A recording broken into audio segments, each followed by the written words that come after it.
and welcome to this video tutorials about the live online training for Cupra Masters regarding the certification process.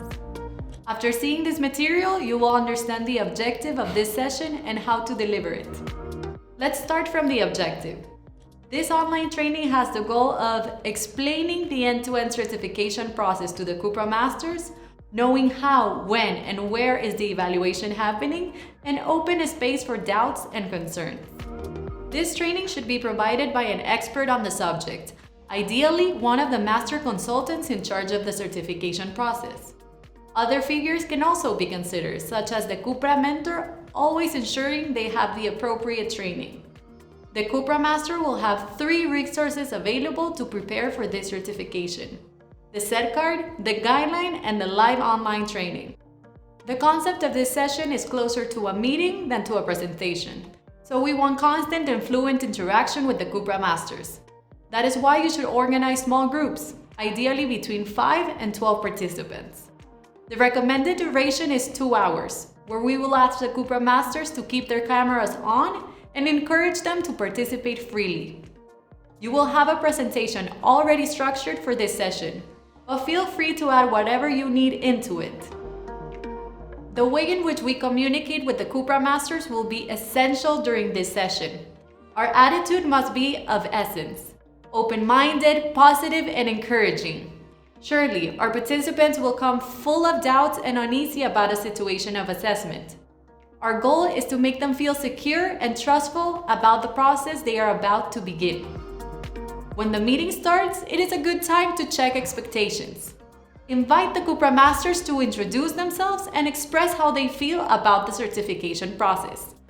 This will give you a hint of how much they know about the certification and what are their main concerns.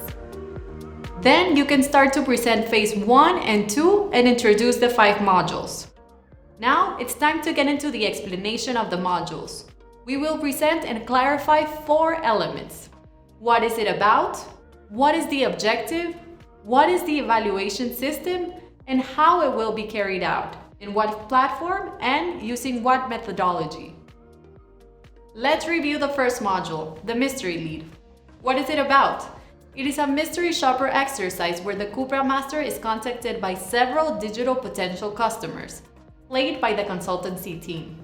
Of course, the Cupra Masters will try to guess who is the mystery lead. That is why we recommend they provide quality attention to all of them.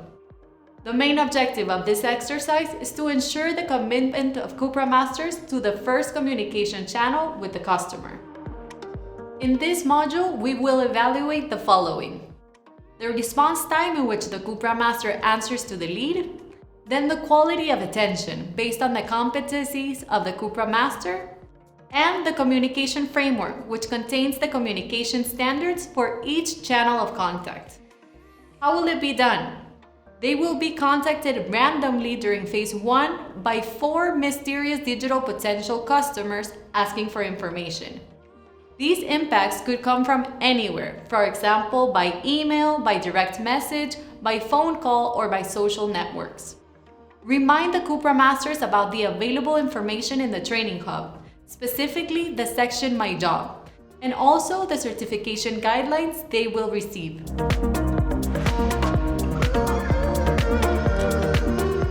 Journey Audit. This module is an audit process that will review, based on real-life evidence, the correct completion of different processes and the use of tools needed to perform the Cupra Master's job properly. Its objective is to ensure that the key moments within the Cupra customer journey are being executed correctly. Let's see how this module is carried out. Before the first phase deadline, Cupra Masters should gather and upload evidence and customer contact details in Tasio. Let me explain one by one. The evidence requested are related to first, process completion topics. Here, Cupra Masters shall provide evidence of the use of tools and materials necessary for the correct performance of their tasks. For example, the training hub completion rate or their personal access to My Cupra app. Second, Cupra communication. Cupra Masters should gather evidence to prove established communication during the entire customer journey. For example, the second delivery email coordination or the follow-up after the delivery. Also, this could be a good opportunity to show the process to upload evidence on the Tasio platform. The other two elements of the audit module are delivery process and social media. The delivery process is a particularly important part of the certification because it involves the customer. Here, it will be important to go over the checklist, explain the process, and review where to upload the customer contacts.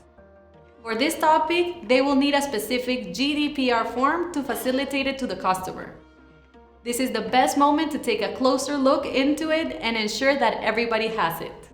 Last but not least, we have social media, which is considered a bonus action, which we will explain later on.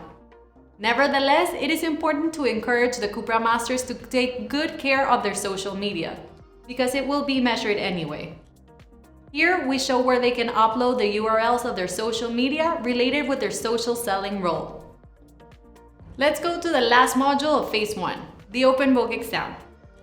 The Open Book Exam is a knowledge test with the distinction that Cupra Masters can consult several resources while taking it. As in real life, when a customer asks for information, many times there is a need to search for that information. Let's see what it's about.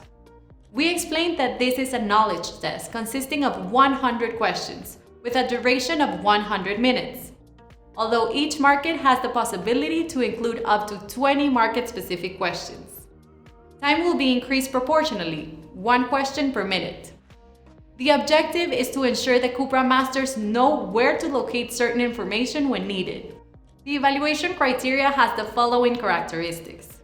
Cupra Masters must obtain 75% of correct answers to pass. There will be 4 options, only 1 is correct. Wrong answers don't impact the final score. How will it be done? The test should be completed in Tasio before Phase 1 deadline. In case it is not completed, it will be considered as not passed. At this point, we will show through different screenshots of Tasio where they could click to access the exercise. At the end, we will ask if they have any questions up to that point. It is important to allow time for participants to think about possible doubts about Phase 1. We will also let them know that at the end of the session, they will have time to answer any questions. Now that we have completed Phase 1, we can begin to see the exercises of Phase 2. Let's start by looking at the module, the challenge. What is it about? This module is composed of 3 role-play challenges that aim to simulate 3 important moments during the customer journey. These are the welcome and needs analysis, the card presentation, and the sales closing. A co-player will play the role of the customer, and each challenge will be independent from each other, changing the potential customer in every roleplay. The objective of this exercise is to analyze and measure the knowledge and skills that the Cupra Master has about the customer journey through simulated scenarios. It is a great opportunity to see how they manage the process to achieve a great customer experience. We will clarify the characteristics of the exercise and how to access Tasio for further instructions. Each roleplay will last 10 minutes plus a 5-minute break between scenarios, 45 minutes in total. Cupra Masters will have access to the instructions of the challenge on the Tasio platform 24 hours before their call for completion. Regarding the evaluation criteria, we must explain the rubric system that we have created. This way they can see that this is a very procedural evaluation system with supporting documents for the evaluators, thus guarantee greater objectivity and standardization of results. Finally, we show them the Cupra Master environment in Tasio again.